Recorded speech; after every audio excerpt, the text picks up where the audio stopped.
Hey everyone! Ever wondered what would have happened if Robbie Robinson beat Frank Zane in the 1977 Mr. Olympia?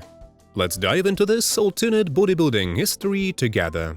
The 1970s was a transformative decade for bodybuilding, marking its rise from a niche passion to a respected sport, drawing attention and admiration from the mainstream American audience. As disco, bell-bottoms, and the Vietnam War took center stage in the broader cultural milieu, the realm of bodybuilding was undergoing its own revolution. Central to this transformation was the meteoric rise of Arnold Schwarzenegger. Austrian-born Schwarzenegger moved to the USA in the late 1960s, with dreams that extended beyond the weight room. His unmatched physique, combined with his charisma, quickly made him a dominant force in the sport. Winning the Mr. Olympia title consecutively from 1970 to 1975, Schwarzenegger's influence was not just limited to his trophy collection. He played a pivotal role in popularizing bodybuilding, making it more accessible and appealing to the general public. Movies like Pumping Iron offered an inside look into the dedication and drive of these athletes, with Schwarzenegger at the forefront, symbolizing the ultimate blend of discipline, aesthetics, and strength. But as Arnold's dominance became undeniable, it also paved the way for intense rivalries. Emerging talents, inspired and provoked by Schwarzenegger's success, were hungry to prove their mettle. The mid to late 70s witnessed a surge in competition, with dedicated athletes pushing the boundaries of what the human body could achieve. It was in this atmosphere of fierce contention that the rivalry between Frank Zane and Robbie Robinson began to brew. Frank Zane, known for his aesthetic and symmetrical physique, represented a shift from sheer size to a more sculpted, classical look. He was not the most massive, but his physique was often described as picture-perfect. On the other side was Robbie Robinson, aptly nicknamed the Black Prince. Robinson's dense muscularity, combined with his chiseled features and competitive spirit, made him a formidable contender. The stage was set. As the 1977 Mr. Olympia approached, the world of bodybuilding held its collective breath. Zane versus Robinson was not just a competition between two elite athletes. It was a clash of philosophies, styles, and eras. It symbolized the ongoing evolution of the sport and hinted at the shape of things to come. Visualize the 1977 Mr. Olympia. The atmosphere electric with anticipation. Robbie Robinson stands out, radiating confidence. In this imagined scenario, the Black Prince emerges as the winner, besting even Frank Zane. Such a victory would undoubtedly be a crowning moment for Robinson, cementing his status at the pinnacle of bodybuilding.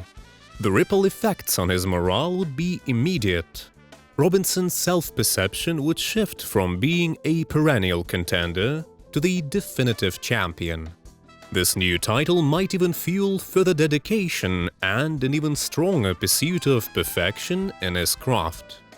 Frank Zane, known for his unmatched discipline and picture-perfect physique, would certainly feel the sting of a hypothetical defeat. Deep-rooted determination characterizes Zane, and setbacks, while painful, often act as catalysts for champions like him. With the shadow of this loss looming, questions would arise. Can Zane reclaim his throne in the next Olympia? Given Zane's track record, it's likely he'd rise to the challenge. This defeat might push him to explore new training techniques, consult fresh mentors, and refine his strategies. History is replete with stories of champions who, when faced with adversity, evolve and come back even stronger. For Zane, the journey post-1977 in this alternate reality could exemplify this very spirit of resurgence. The 1970s was not just about Robinson and Zane. It was an era that saw an influx of talent in the bodybuilding arena.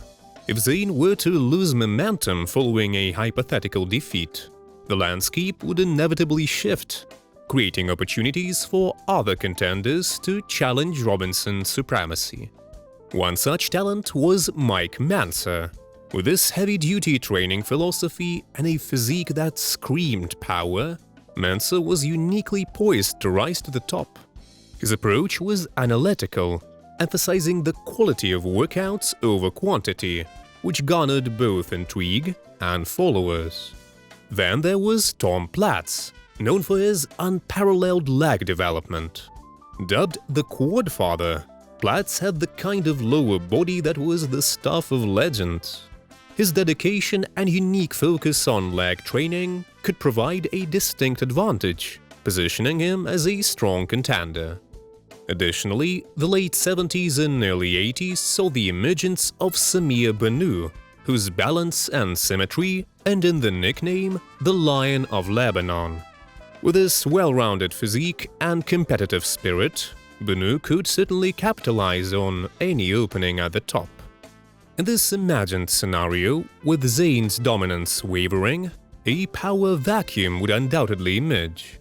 And while Robinson with his hypothetical victory might be the reigning champion, the floodgates would open for these talents and others, each bringing their strengths, philosophies, and charisma to the stage.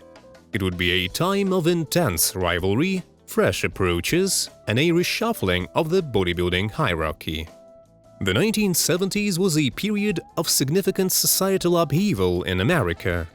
The civil rights movement of the 1960s had paved the way for more overt conversations about racial equality in the subsequent decade. Even so, the world of bodybuilding wasn't entirely insulated from racial undertones. Though the sport was relatively inclusive, the majority of its top echelons and champions, until that time, were predominantly white. In this context, a Robbie Robinson victory at the 1977 Mr. Olympia would have been much more than just a personal triumph or a shift in the sport's competitive dynamics. It would symbolize a breaking of barriers, a testimony to the fact that talent and hard work transcend race.